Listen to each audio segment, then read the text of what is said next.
किरोड़ी लाल मीणा की मुहिम पर फेरा पानी। पहले मंत्री की छापेमारी, बाद में कलेक्टर भ्रष्टाचारी। सरकारी नीति नियमों को ताक पर रखकर सबूत मिटाने की कोशिश। आज की बड़ी खबर अजमेर से सामने आई है, जहां नकली खाद माफिया के खिलाफ चल रहे सख्त अभियान पर ही सवाल खड़े हो गए हैं। एक तरफ किसानों के हक के लिए कृषि मंत्री किरोड़ी लाल मीणा की अगुवाई में पिछले कई महीनों से राज्य में फर्जी खाद और बीज के खिलाफ बड़ा अभियान चल रहा है। इस अभियान के तहत 11,938 फैक्ट्रियों पर छापे मारे गए, हजारों टन नकली खाद जब्त की गई, 1265 लोगों को नोटिस जारी हुआ, 111 एफआईआर दर्ज हुई और 181 लाइसेंस निलंबित किए गए। साथ ही 28 फैक्ट्रियां सील हुई और 23 अधिकारियों पर कार्रवाई भी हुई। लेकिन दूसरी तरफ आरोप लग रहे हैं कि अजमेर में जब्त माल और अहम सबूतों को नष्ट करने के आदेश दिए गए हैं। ये वही सबूत बताए जा रहे हैं जो केस के लिए बेहद जरूरी थे और कोर्ट की कस्टडी में थे। कुछ महीनों पहले अजमेर के किशनगढ़ इलाके में गार्डियन एग्रो और एक्वा एग्रो जैसी कंपनियों पर कृषि मंत्री किरोड़ी लाल मीणा ने छापेमारी की थी। छापेमारी के दौरान फैक्ट्री में मिलावटी खाद मिलने का दावा किया गया, जिसके बाद एफआईआर दर्ज हुई। पुलिस ने जांच पूरी करके चालान कोर्ट में पेश कर दिया और मौके से जुटाए गए सबूत अदालत में जमा कर दिए।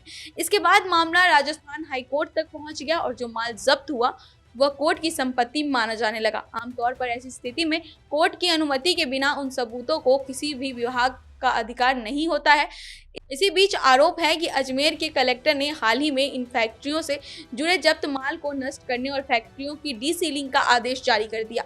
यहीं से पूरा विवाद शुरू हो गया। सवाल उठ रहा है कि जब मामला हाई कोर्ट में लंबित है और सबूत कोर्ट के अधीन है, तो बिना कोर्ट की अनुमति ऐसा आदेश कैसे दिया गया।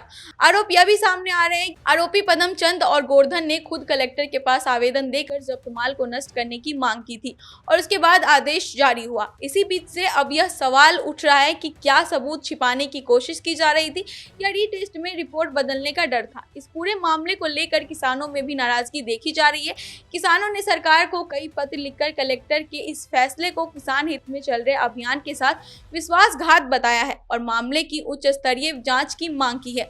उनका कहना है कि मिलावटखोरों को किसी भी तरह की राहत नहीं मिलनी चाहिए और सरकार की जीरो टॉलरेंस नीति का सही मतलब यही है।